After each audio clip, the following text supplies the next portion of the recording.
On the 24th of January, 1848, James W. Marshall was examining the sawmill he was constructing for John Sutter when he noticed something unusual. The night before, he had diverted water through the mill's tail race to clear away loose dirt and gravel, and that morning he spotted small, gleaming flecks of metal left behind in the channel. Those few shiny specks would ignite what became the California Gold Rush. On the 2nd of February, 1848, the Treaty of Guadalupe Hidalgo brought the present-day states of California, Nevada, Utah, Arizona, and parts of New Mexico, Colorado, and Wyoming to the United States, known as the Mexican Cession. On the 9th of September 1850, California became the 31st state. All these events led to California becoming a dangerous place for the Native Americans in the region, as it brought violence, land seizures, and enslavement, while the federal government offered little protection.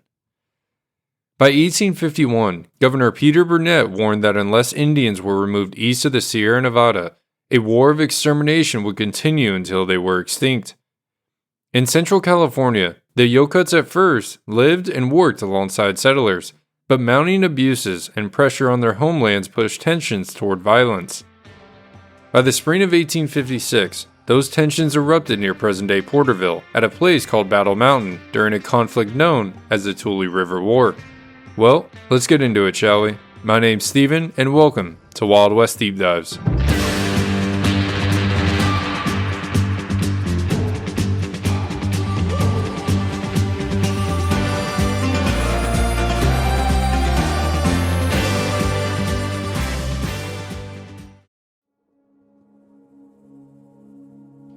For thousands of years before Europeans arrived, the Yokuts lived across the heart of California's Central Valley. They were not a single tribe, but a large cultural and linguistic group made up of as many as 60 distinct bands, each with its own leaders, villages, and customs. Most Yokut communities were built along rivers, streams, and the shores of Tulare Lake, once a massive lake, and in the 1850s, the largest body of fresh water west of the Great Lakes. In this rich wetland environment, the Yokuts developed a stable and productive way of life centered on hunting, fishing, and gathering, with acorns as a dietary staple, and fish, waterfowl, elk, deer, and antelope supplementing their food supply. Yokut society was tightly organized and deeply connected to the natural world. Villages could number several hundred people and were governed by chiefs and sub-chiefs, while families followed well-defined social customs involving marriage, residence, and kinship rules. Men hunted, fished, and built, while women gathered food, processed acorns, maintained homes, and raised children. Tule reeds from the marshes were essential, used to build homes, baskets, mats, and cradles. The Yokuts were skilled basket makers and traders, exchanging obsidian, salt, and goods with neighboring tribes such as the Chumash and Miwok, using shell money known as Kiha. And I'm sorry if I'm saying those names incorrectly. Their spiritual life revolved around ceremonies tied to mourning, harvest cycles, and puberty rites, reflecting a belief that powerful spirits inhabited the land and governed balance and survival. According to Legends of America, the estimate of pre-contact population was 18,000 in 1770, but more modern estimates go as high as 70,000 individuals living in the region. European contact began in the late 18th century with Spanish expeditions, but it was the mission system that brought the first great upheaval. As missions expanded, Yokuts were forced into labor under harsh conditions that spread diseases and caused massive population loss. Malaria outbreaks in the 1830s, brought by British fur trappers, devastated entire villages. Many Yokuts fled inland to escape the missions, while others adapted by working on ranches or trading livestock taken during raids against Spanish and Mexican settlements. By the time the United States took control of California after the Mexican-American War, the Yokuts' population had already been severely reduced. The final blow came with the discovery of gold in 1849, and the 1850s proved catastrophic as American miners and settlers flooded the valley, seizing land, draining water sources, and committing widespread violence.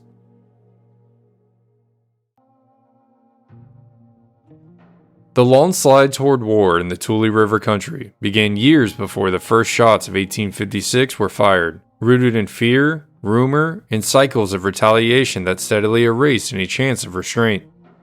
As early as 1849, miners moving into the Kings River region wrote eastward that gold was plentiful, but the Indians were hostile and drove prospectors away. To the Yokuts, these newcomers were not merely trespassers, but a direct threat to their survival, crowding rivers, cutting oak groves, and competing for the same resources that sustained village life. What settlers called hostility often amounted to resistance against intrusion, but in frontier correspondence, it quickly became framed as savagery. The first major bloodshed came in December of 1850, when John Wood and a small party of settlers attempted to establish a town along the Kaweah River. According to multiple accounts, Yokut leaders warned the group to leave within 10 days, threatening death if they remained. The settlers agreed to go, but lingered an extra day while gathering supplies for their journey. During that delay, they were attacked. 11 were killed outright, 2 escaped wounded, and Wood made a desperate last stand in his cabin before being captured. After killing several of the Yokut attackers, he was overpowered and skinned alive on a tree. The brutality of his death seared itself into settler memory and became a defining symbol of the Yokuts' atrocity, retold repeatedly in newspapers and later histories. Yet even early writers admitted the underlying cause of the attack was unclear. The settlers had been allowed to build a house and were given time to leave, suggesting that hostility was neither immediate nor inevitable. Some speculated that northern tribes influenced the decisions, who had had more experience with Americans and a deeper hatred, or that the settlers had provoked the Yokuts and had soured relations, but no clear explanation has ever been given. In the months that followed, violence flared up again when cattlemen moving herds to the Four Creeks region were attacked. Pedro Lopez, driving livestock north from Los Angeles, stopped to rest near Four Creeks, where his herd mingled with cattle belonging to Captain Dorsey. A large group of Indians emerged from nearby oak groves and killed Lopez, Dorsey, and several vaqueros. These incidents reinforced the belief among settlers that the Yokuts were an organized threat, though they also reflected mounting desperation as game disappeared and grazing lands were overtaken by livestock. Each killing hardened positions and made compromise increasingly unlikely. Federal officials attempted to halt the downward spiral through treaties. In 1851, bands of Yokuts agreed to give up claims around Four Creeks in exchange for reservations, protection, livestock, and supplies. One treaty was signed at John Wood's gravesite itself, a bitter irony noted even at the time. But while the Yokuts honored their end of the agreement, the U.S. Senate rejected all 18 California treaties in 1852, leaving the land open to settlement. But the Yokuts were never informed. What settlers saw as a legal victory was, for the Yokuts, a silent betrayal. Promised protection vanished overnight, and settlers moved freely onto the land Indians believed was guaranteed to them. In the summer of 1852, William Campbell and others established a trading post and ferry on land promised to the Yokuts. When Quinamee leaders demanded they leave and cut the ferry loose to make their point, Campbell raised an armed posse. Led by Walter Harvey, a former West Point cadet turned miner, the group rode to a Quinamee village while many of the men were away working. When the Yokuts attempted to flee, Campbell fired first. 11 Indians were killed. Harvey's reputation as an Indian fighter made him a local hero, and he was soon elected county judge. The message was unmistakable. Violence against Indians brought status, not punishment. The situation briefly teetered toward peace when James Savage, an Indian subagent who was respected by many Yokuts, tried to mediate. He urged restraint and arranged a meeting between tribal leaders and Army Commander George W. Patton. I double-checked, it was not the World War II 4-star General Patton. He wasn't born yet, and it's spelled differently, and there's no relation. But Savage's efforts ended abruptly when he encountered Judge Harvey at Campbell's trading post. After accusing Harvey of murder, the two men fought. Harvey calmly drew his pistol and killed Savage in front of witnesses. Though Patton arrested him, political pressure forced Harvey's release, and he was later acquitted. With Savage dead, the one white intermediary trusted by the Yokuts was gone, and faith in American justice collapsed. But for a time, the region appeared calm. Yokuts were placed on reservations, soldiers were stationed nearby, and Army officers reported peaceful relations.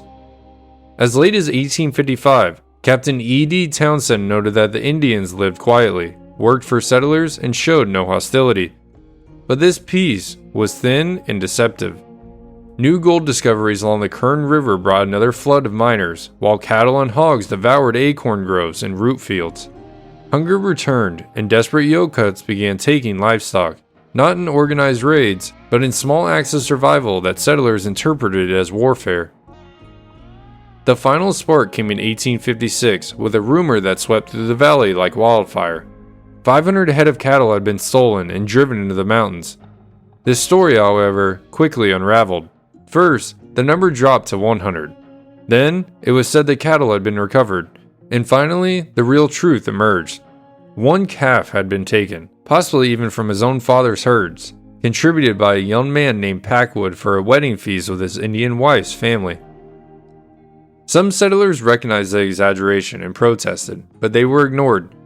Frontier rumor, as so often in the West, proved more powerful than factual. Volunteers mobilized, Indian camps were attacked without investigation, and unarmed people were killed. Fearing extermination, Yokut warriors gathered in the mountains along the Tule River, while elders, women, and children fled the valley. By the spring of 1856, moderation was gone, rumor had replaced truth, and war was no longer a question of if, but when.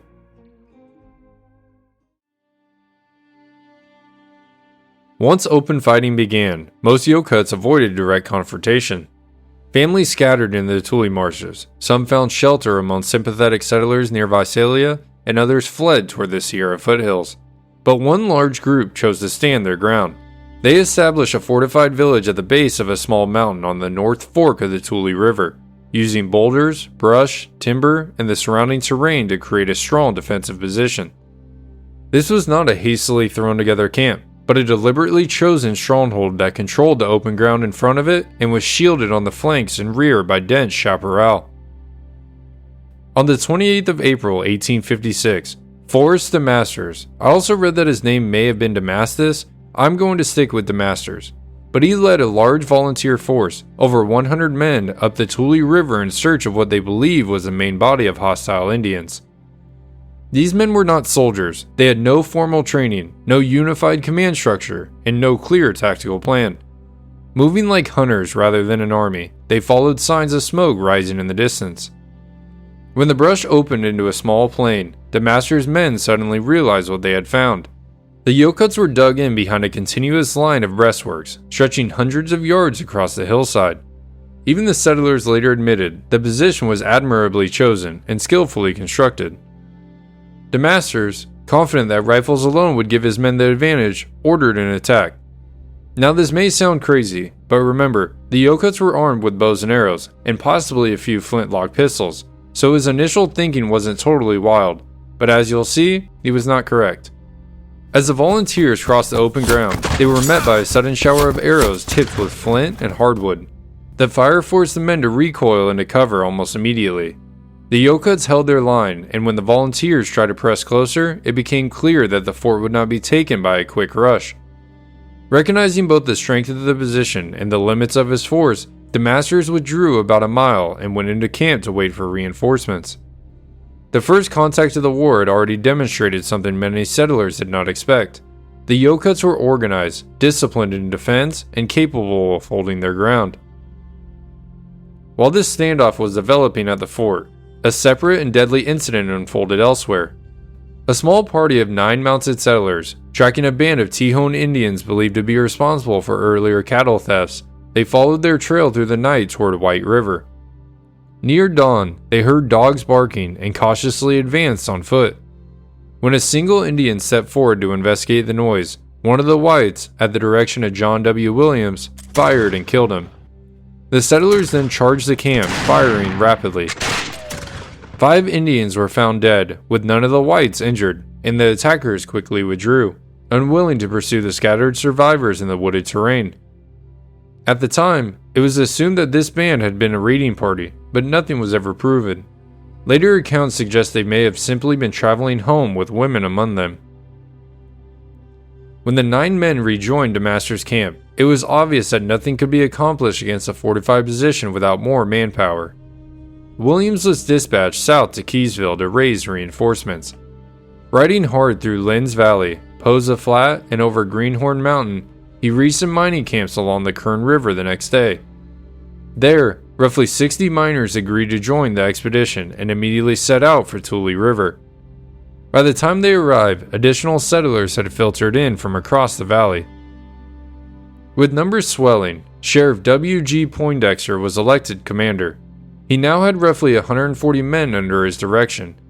Now this number confused me a bit, but I think it's because some of the settlers, after the failed initial attack, just went home. Remember, this isn't the army. But Poindexter ordered a renewed advance against the Yokuts fort. The volunteers attacked from the front, firing continuously into the breastworks while attempting to shield themselves with whatever cover the terrain allowed. The Yokuts fought back steadily, loosing arrows through gaps in the defense. Several defenders stood boldly in the open, firing until struck down. Despite the volume of fire, the attackers could not dislodge them. 2 young Americans, Danielson and St. John, were badly wounded, and another, Thomas Falbert, was struck in the thigh but continued fighting. After failing to achieve any real breakthrough, Poindexter ordered a withdrawal. The Yokuts pursued briefly, yelling and firing arrows, but fell back once the volunteers reached open ground and returned fire. That night exposed just how fragile the volunteer force really was. Sentries were posted, but a false alarm came when a sentry fired on a man returning unseen to camp, and it threw the entire force into chaos. Men grabbed their own weapons, shouted conflicting warnings, and milled about in confusion before some type of order was restored. It was a sharp reminder that this was not the U.S. Army. It was a mob with rifles, angry, determined, and dangerous, but undisciplined. For days afterward, little changed. Skirmishing continued, Indian food caches were destroyed, and talk of a decisive charge filled the camp.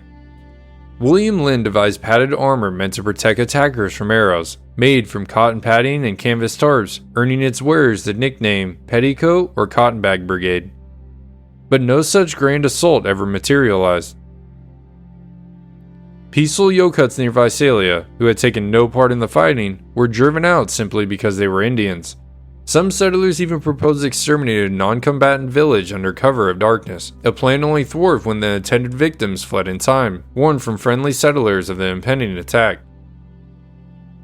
Reports spread of a statewide Indian uprising, of atrocities, of miners being slaughtered, of hundreds of warriors pouring off the reservations. Mining and ranching operations halted, families fled into towns, and places like Keysville and the Kern River began digging entrenchments with picks and shovels. Here again, the record shows the pattern I highlighted in the lead-up to this, quote, war. Numbers inflated, threat stories multiplied, and fear becomes its own engine.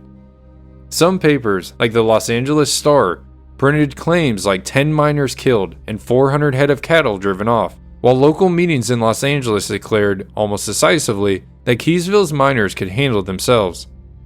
On the 6th of May, at Fort Tejon, Lieutenant Colonel Benjamin Beale, an experienced veteran of both the Seminole and Mexican Wars, dispatched Lieutenant Benjamin Alston, a West Point graduate of the class of 1853, with 37 troopers of Company A, 1st Dragoons, to relieve what were believed to be the besieged miners at Keysville.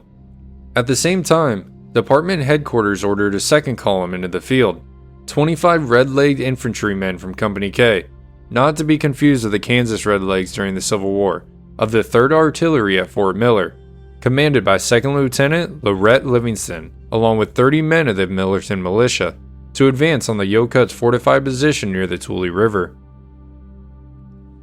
Alston took the alarming reports at face value. Convinced that large number of hostile Indians were lurking in the Tule Valley, he kept his men under arms for several nights, fearing a surprise attack. He even sent urgent requests for reinforcements and a mountain howitzer, appeals that Beale dismissed as exaggerated. After personally scouting the Kern River country, Alston finally came to a different conclusion. There were no hostile forces threatening Keysville at all. He then sent Sergeant Lewis Walton ahead to inform the miners that it was safe to abandon their entrenchments. Meanwhile, farther north beyond the Greenhorn Mountains, Livingston's column was engaged in a far more grueling task. Under the May sun, his men struggled to drag a 2,000-pound field gun along the rocky banks of the Tule River and into the foothills toward the Yokuts' hilltop stronghold. The combination of steep terrain, thick brush, and narrow passages soon made the effort impossible. Accepting that the cannon could not be brought forward, Livingston resolved to attack the position without artillery support. Before dawn on the 13th of May, Livingston climbed a nearby rise and studied the Yokuts' encampment. Judging that the position was lightly held on one flank, he quickly set his men in motion. Advancing through brush and low branches, the men's heavy 69 caliber Model 1842 muskets snagged repeatedly, slowing the column to a crawl. Without warning, Yokuts' defenders rose from concealment and loosed a volley of arrows. Most were deflected by vegetation and caused little injury. Livingston's men answered at once, firing buckshot and ball into the brush, inflicting heavy losses and driving the defenders back as the attack pressed forward. Pressed by disciplined fire and a determined advance, the Yokuts abandoned the position and withdrew into the Sierra Forest, where their women and children had already been sent for safety. When the fighting ended, settlers claimed victory, though even their own accounts admitted uncertainty about the number of Yokuts killed or wounded. Several bodies were found within the fortification, and many more were believed to have been carried off through the brush. White casualties were minimal by comparison, reinforcing how uneven the conflict had been once regular troops entered the field.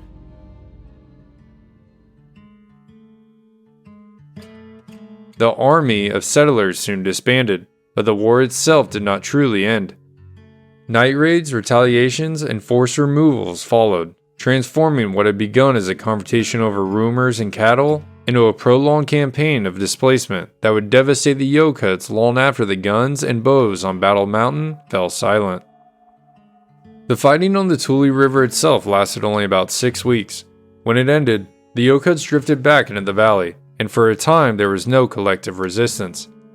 Contemporary observers noted that they remained generally peaceful and cooperative, and there was no immediate organized conflict after 1856. Yet this apparent calm masked a deeper unraveling. Disease, displacement, and continued pressure steadily reduced the Yokuts' numbers.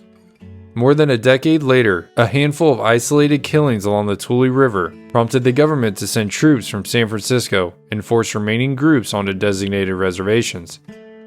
Even then, officials admitted there had been no general uprising, only the lingering aftershocks of a people pushed beyond endurance. In hindsight, even writers of the era were blunt about what the Tule River War represented. It brought little glory to those who fought it, and could likely have been avoided altogether. Responsibility was circulated and uncomfortable. Some blamed the Yokuts, but most acknowledged that white communities were far from blameless. As in so many frontier conflicts, fear, exaggeration, and a willingness to resort to violence ensured that moderation never had much of a chance to prevail. The principal figures of the war scattered into very different futures. Lieutenant Benjamin Alston soon decided that army life in California did not suit him. In 1857, following his father's election as governor of South Carolina, he resigned his commission, only to re-enter military life 4 years later as a cavalry general in the Confederate Army. Benjamin Beale, after an honorable Army career stretching back to 1836, retired from active duty in 1861 due to failing health. Major General Patton went on to serve the Union during the Civil War, but later set aside his sword and became a respected poet in San Francisco. Lewis Walton, whose ride had helped ease the panic at Keysville, was less fortunate. He lost his sergeant's rank only months after the Tule River War and was discharged from the 1st Dragoons on the 21st of November, 1858. Lorette Livingston went on to command Union artillery during the Civil War and eventually rose to the position of colonel. Among the civilians, William Campbell, despite accusations of fraud as an Indian agent, became a county supervisor. Walter Harvey quietly left the valley and secured government posts elsewhere. Fort Miller was abandoned by 1858 and today lies submerged beneath Millerton Lake, erased by the very development that followed the war. The land itself changed just as completely. Tulare Lake, once the largest body of fresh water west of the Great Lakes and the heart of the Yokuts' life, was drained and diverted for agriculture by the turn of the 20th century, and the lake is no more. The Tulare Valley became the San Joaquin Valley and transformed into an agricultural engine of fields and canals. And with the water went the Old World. From an article by History.net, One Kunut woman, Yoemut, and I'm sorry if I'm mispronouncing it, told historian Frank Latta in 1933 that she was the last survivor of her band. She spoke simply of wanting to go back to Tulare Lake, something she knew would never happen. For the Yokuts, the Tule River War was not an ending, but a turning point in a much longer catastrophe. In the decades that followed, violence, disease, forced labor, and relocation reduced their population by more than 90%. Children were sent to boarding schools, communities were broken apart, and survival often meant working as ranch hands or farm laborers on land that had once been their own. By 1910, only a few hundred Yokuts remained. Yet the people endured. Reservations such as Tule River and Santa Rosa were established, and in the 20th century, a cultural revival began. Today, thousands of people identify as Yokuts. Federally recognized bands of the Yokuts like the Tachi and the Tule River Indian tribe maintain their communities, language, and traditions, while others continue to seek federal recognition. The Tule River War was brief, but it revealed how fragile peace had become in California's interior. Fueled by rumor, fear, and a refusal to restrain violence, it settled nothing and solved no problem. What it did leave behind was loss of land, of lives, and of a world that could never be restored. I hope y'all enjoyed this episode on the Tule River War. If you did, please leave a like and maybe subscribe. And if you're listening on Spotify, please follow me and give a 5-star rating. It really helps me grow and reach more listeners. Share Wild West Deep Dives with someone. Join the membership family. For just $1, you'll get access to bonus content like the first stagecoach robbery in U.S. history. We will see y'all next time, and remember, when in doubt, shoot straight, shoot fast. God bless.